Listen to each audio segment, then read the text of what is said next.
Bonjour à tous, donc moi c'est Cheikh Bakhoum, je suis ingénieur informaticien, je suis aujourd'hui le directeur général de l'Agence de l'informatique de l'État.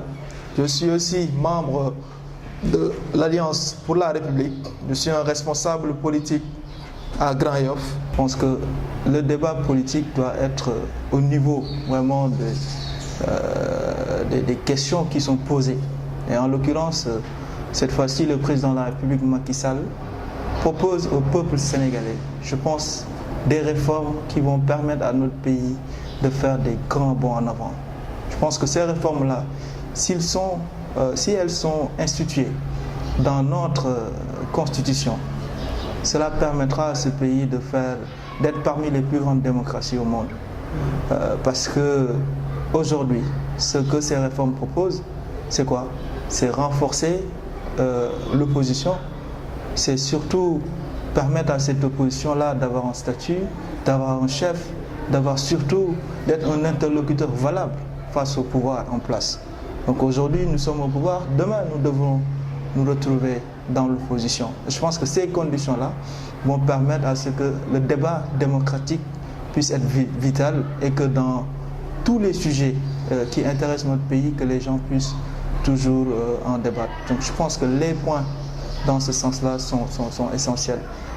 L'autre chose, je pense fondamentale, c'est le problème du mandat. Vous le savez tous, que ce soit ici, que ce soit dans la sous-région, mais aussi dans le continent africain, la plupart des pays qui ont connu des guerres civiles aujourd'hui l'ont connu parce que des personnes ont voulu s'accrocher au pouvoir.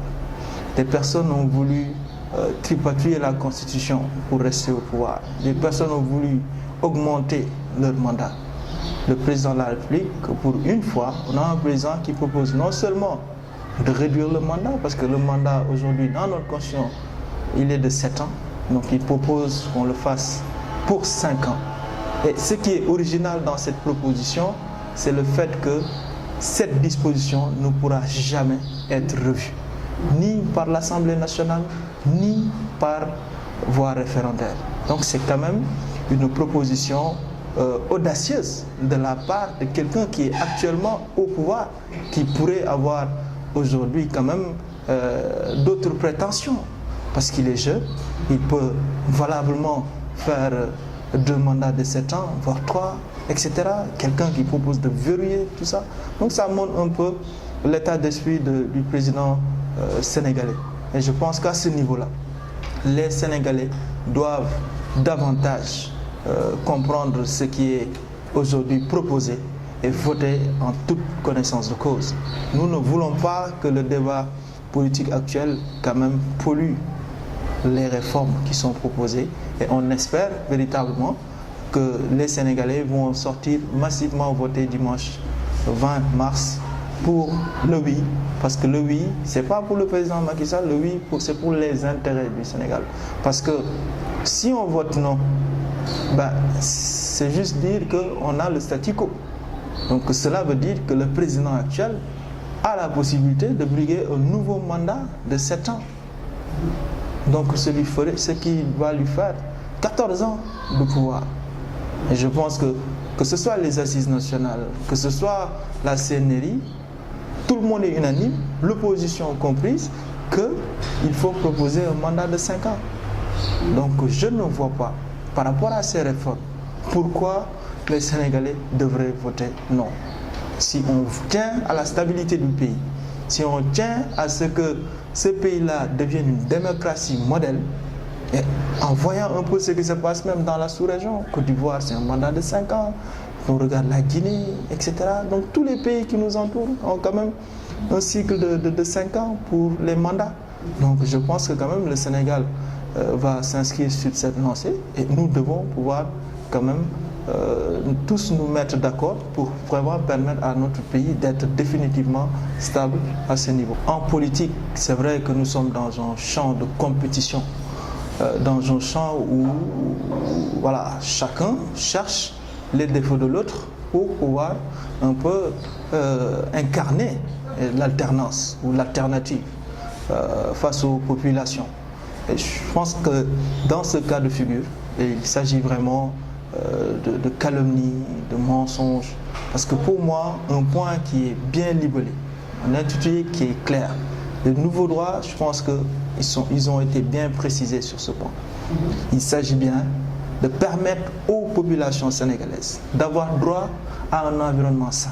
Je pense que ça, quand même, tous les Sénégalais en ont droit. Ça, c'est un droit qu'on va, à partir de maintenant, si le oui l'emporte, l'inscrire dans notre Constitution.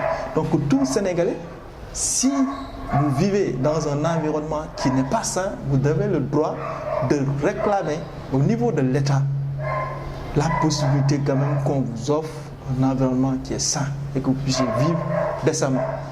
Tous Sénégalais, les autres droits, il y en a 3. Le droit à un environnement sain, le droit au foncier. Il faut que quand même, avant qu'on prenne le foncier, qu'on donne ça aux multinationales ou aux personnes étrangères, que notre peuple quand même puisse en bénéficier. Et c'est ça l'objectif de cette réforme, permettre à chaque Sénégalais d'avoir la possibilité de pouvoir disposer de terre. Et la troisième et le dernier droit qui est proposé sur ce point, c'est les ressources naturelles. Et là aussi, ce qu'on est en train de... En tout cas, ce qu'on a connu jusqu'ici, que ce soit dans la région de Kédougou, où on a quand même pas mal de jugements, où on voit les populations limitrophes qui voient un peu cet or qui est exploité, mais derrière, quelles sont les retombées pour ces populations? Mais en instituant ce point sur notre Constitution, mais à chaque fois qu'on va exploiter ces ressources naturelles, mais les populations ont un droit dans ces ressources naturelles. Et c'est ça quand même l'intérêt de ce point, et il est important que les populations puissent savoir ce qui est réellement proposé, et non pas ce que dit l'opposition, qui est dans une logique de calomnie, dans une logique de mensonge au peuple sénégalais. Et ce qui est grave pour ceux-là qui doivent aujourd'hui constituer une alternative pour le président Macky Sall. Parce que si le président Macky Sall part, eux, ils ont supposé le remplacer. Mais s'ils sont déjà dans cette logique de mentir aux Sénégalais, mais quand ils seront au pouvoir, comment ils vont faire? Donc c'est ça aujourd'hui la question, et je pense qu'il est important quand même que chaque Sénégalais puisse voter en toute connaissance de cause. Parce que le dernier mot revient au peuple. J'appelle tout le peuple sénégalais de sortir le 20 mars pour voter massivement pour le oui, pour l'intérêt du Sénégal, pour l'intérêt des Sénégalaises et des Sénégalais. Parce que les 15 réformes proposées pour notre Constitution constituent des réformes fondamentales qui permettront à notre démocratie de faire un grand bond en avant, mais surtout d'être parmi les plus grandes démocraties au monde.